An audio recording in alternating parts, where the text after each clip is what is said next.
Hi, Ian Dainty here, and I'd like to welcome you. Today I want to talk about something that I've been seeing a lot when I've been visiting my clients and doing some research. And I want to talk about the 8 factors for business success. Now, I do a lot of work with SMBs, small and medium-sized businesses, and these companies are anywhere from a few $1 million in sales up to maybe even up to as high as 100 million, not that many up that high, but the odd one. And I see a recurring theme happening all the time, and that's what I wanted to talk to you about. And that there are 8 factors that affect your business success. And I found that pretty well everybody doesn't use all of them, and it's very important that you do use all of them, and so that's what I want to talk about today. And by not using all of them, obviously you're going to be losing business. So let's look at what these factors are. The first one is you have to be in the right market. Oops.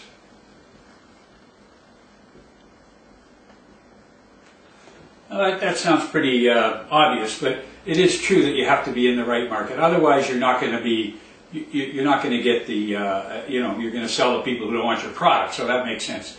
The next one, which is obviously a little bit obvious too, is that you have to have the right product. Oh, I can do that. This sometimes is a little tricky because even if you have the right market, if you don't have the right product, then people won't buy.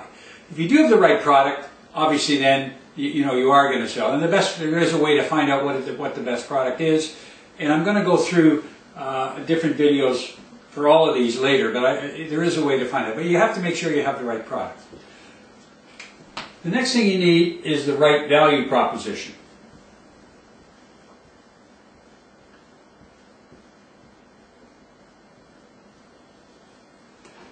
You may have heard the term unique selling proposition. I don't like that term. I like the word value proposition. That is, you've got to have the value that you're going to bring to your clients. So it's not what you're selling, what value you're bringing them is important. A lot of people have trouble differentiating that, trying to find out what their value proposition is. And there is a good formula and simple way to do that if you follow the thing properly. So that's what we want to talk about. You need the right value proposition.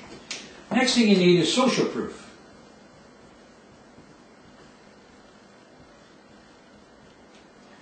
Social proof says, yeah, somebody's used it before, and you can show them that people have used it and they've had a good result out of it. And that follows through from the value proposition. Testimonials, case studies, all of those things help with social proof. So they're things that you need. The next thing you need that very few people have is a guarantee. It's really imperative, particularly as a small company, if you're selling to larger organizations, that you have a guarantee, that you take the risk away from the buyer. Particularly if you're selling to large organizations, you're competing against the IBMs of the world or the AT&Ts of the world, whoever. You need a guarantee, and there is a good way to do that once you have the social proof and the value proposition. And I'll get into that when we get into the video on that. The next thing you have to do is you have to implement.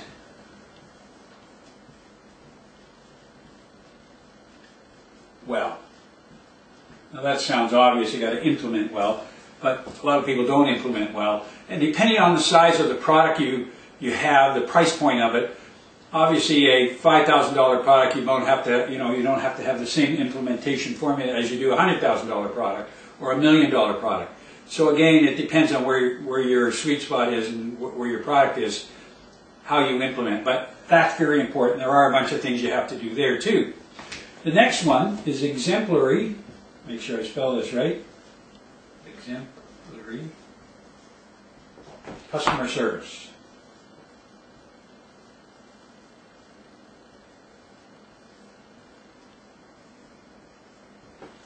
And that sounds obvious again, that, oh wow, we do have exemplary customer service, our customers like us. But that doesn't mean anything that they like you. You may be great people, I hope you are. But a lot of clients fall down in this because once they implement, and once they sell somebody something, they forget about them. They forget that they're even going to, their clients are there. Oh, they're a client, we service them well. But you have to have exemplary customer service and follow-up. And that's what I'm going to talk about. Follow-up is extremely important. And of course the last one And not necessarily the most important one, but it goes through all of this. You need the right sales and marketing methodologies.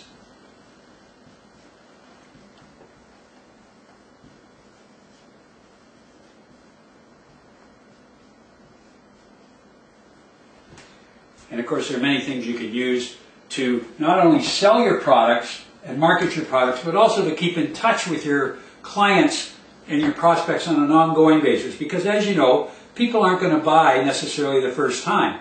It takes 5, 6, sometimes 12, 15 times before people will buy from you. So you need to keep them informed, and you need to keep your customers informed too, which goes through the customer service type of it too. So there are the 8 factors that you need for business success. I know they seem basic, but I bet that your company doesn't do all of them. And if they do, if you think they do all of them, we know they don't do all of them well. So it's important not only just to do all of them, which is true, and there's a big one, these 2, those 3 in particular, but also you must do them well. So each one is necessary. I'm going to do, next time I'm going to spend time on a video for each one. Until then, see you next time.